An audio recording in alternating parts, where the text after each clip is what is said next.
screw the consensus. I like this one. What's up? What's happening? What's going on, everybody? Welcome back to Animation Station. This is for anything and everything animation, including TVs and movies as well. I'm your host, Jack Small. Welcome back to Atomic Kings. Let's talk about the Legendary Pictures Monsterverse. Now that we're done with some of the older Godzilla movies, and we're done with that awful, trash, abysmal freaking anime movie trilogy, now we can talk about what's actually current, which is this Legendary Pictures Monsterverse cinematic universe. Starting with its kickoff film, Godzilla 2014. Look, I know as a movie, it's nothing more than fine, okay? But this is one of those movies that falls into the decent category that I actually really like. Like, I have always never understood the massive behemoth hatred behind this specific movie.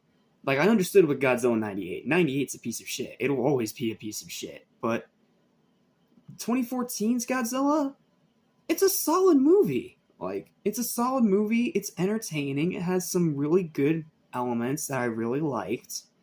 And I don't really get much of the hate for it. Now, I can understand if it's not personally your thing, but like the big titanic behemoth of hate I've heard for this movie, I understand opinions are opinions, but I just don't get it. Like, this is a far more faithful adaptation of Godzilla, while also being kind of its own thing at the same time. Not only that, it's solid as a monster movie, it's good as a cinematic universe starter, and it's just really freaking entertaining. Like, sure, it has a lot of problems, but I really like this one, so we're not going to be all downer negative this time. We're going to be pretty positive. Yes, my score is probably not going to reflect that, but it's because I gotta look at it critically as well as just subjectively. So, I have a pretty lengthy written review for this one, so all I can say is, I hope you enjoy. This might possibly be a hot take, but I actually quite liked this first installment in the Legendary Pictures Monsterverse. Sure, it's not a great film, and nowhere close to the level of, the one we're going to talk about next time. The next one is just plain awesome. But it's overall pretty solid. However, I can't really review this in the conventional, usual way, so this will be more like a summary. I really liked the Cloverfield-esque approach of seeing the damage caused more so than just over-reliance of Godzilla himself, being in full vision on camera the entire time, in a sense harkening way back to the minimalism of the original 1954 film. Which, that part right there already makes it leagues better than Godzilla 98. Then you have the monster battles being excellent with plenty of signature kaiju elements. You get plenty of destruction, you get plenty of signature moves. You get everything you want from a kaiju movie, let's put it that way. It's just told in a different way than you'd expect. Where was I? Directing is solid and does a good job conveying the overall situation. Cinematography is really good. The music is pretty good. The final battle is really cool. Rewatchability is pretty good. And it does a decent job setting up other things while still remaining solid as its own standalone film. Kind of like a slightly weaker version of the first Iron Man. In that regard. That being said, though, there's still problems. The human characters are very, very average. This is something we're going to run into with pretty much all these MonsterVerse movies, with the exception of the next one. The next one has amazing human characters, but the rest of these, the human characters are pretty throwaway, and in one movie in particular, flat out bad. But for this first one, they're average, they're fine, they service the plot as much as they need to. Especially Bryan Cranston's character, who's pretty much nothing more than a glorified cameo for marketing and to have his name on the poster to get more butts in the seats. Like, that was obviously done for marketing on both ends, and it's a huge shame that he wasn't a bigger part of the movie. The acting is just okay. I mean, you have Aaron Taylor Johnson, Ken Watanabe, Elizabeth Olsen, Jonathan Binocchi. Sorry, I can't pronounce that or even read that halfway. Sally Hawkins. Yeah. Like, the cast is full of some decently recognizable people, but their performances are just okay. They're fine. They're not terrible. They're not good. They're fine. They're serviceable. Runtime is a little too long. This movie is 2 hours. That's pushing it a little bit. Pacing is quite slow, which is a double-edged sword because it means that they're taking their time to develop everything, but they can also spend too much time with the pacing being so slow that it ends up wasting time. Like I said, it's a double-edged sword. Sometimes it works, other times you can really feel every minute dragging as you're watching.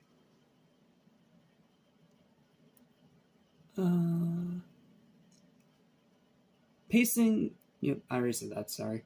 The first half and second half feel a little disconnected to the point of almost feeling like two separate films that were squished together. The story is generic. Like, we don't care about the human story. We came here to watch the kaijus, and that's what you get. Lighting is inconsistent, with some scenes looking amazing. I absolutely love the scene from the trailers where Godzilla's reveal is through a bunch of red flares that are shot up in the sky. Like, that was an incredible artistic choice, and I love it every time I see it. It is amazing. I love that reveal. It's so good. And the lighting did a great job showing that. And can sometimes be too dark to see anything. Another double-edged sword. And the plot can become a little monotonous. Also, not the movie's fault, but the tie-in video game that came out a year later is crap. Like, if you've seen Angry Joe's review, you know how bad that game is. It's bad. Do not buy that tie-in game, it is crap. Overall, though, I actually like this one. It's not perfect and could definitely be a lot better, but I've found myself enjoying this more with every time I watch it. Yes, technically as a movie, it's just decent, but as a universe starter and a brand new American-made Godzilla movie following the disaster of Godzilla 98, it is still quite entertaining. I always have a good time with this movie. It has its problems. I can tell it's nothing more than a decent film, but it's entertaining, it's fun, and that's what I go to kaiju movies to see. I go to have fun. And I had fun here, and like I said, I really like the minimalistic approach here. Yes, it's a bit controversial, I understand, but I feel like it was a great way of, again, harkening back to way back where this all started with a minimalist propaganda horror movie from 1954. So in that way, it's like paying a tribute to it while not also over-relying on it, which is actually a lot harder to do than you might think. So, because of that, I'm going to be really nice to this movie and give it a final verdict of a strong 6.5 out of 10. I want to give it a 7 because I enjoy it so much, but the more I think about it critically and the more I remember all the problems, I just can't give it that extra half point. I still really like this one, though. I personally recommend it, but I can also understand if it's just not for you personally. Like, if it's a movie that's just not for you, I can understand that. But the people that have a behemoth hate for this one, I don't understand it. I think Godzilla fans will like it, I think kaiju fans will like it, and I'm pretty sure most moviegoers pretty much enjoyed it, so. Yeah. This may be a hot take, but I really enjoy this one, and I recommend you watch it.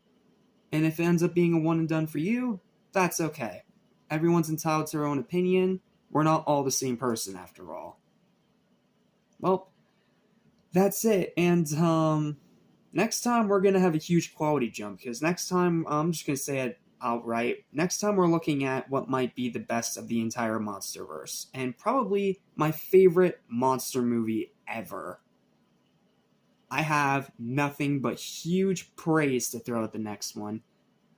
And also a bit of discontentment because it's the only time they have this director involved in any of these movies. So, a little bit of a corporate rant on top of a very, very positive review. So, Thank you guys for watching. I will see you next time for the absolute kick-ass movie that is Kong Skull Island. We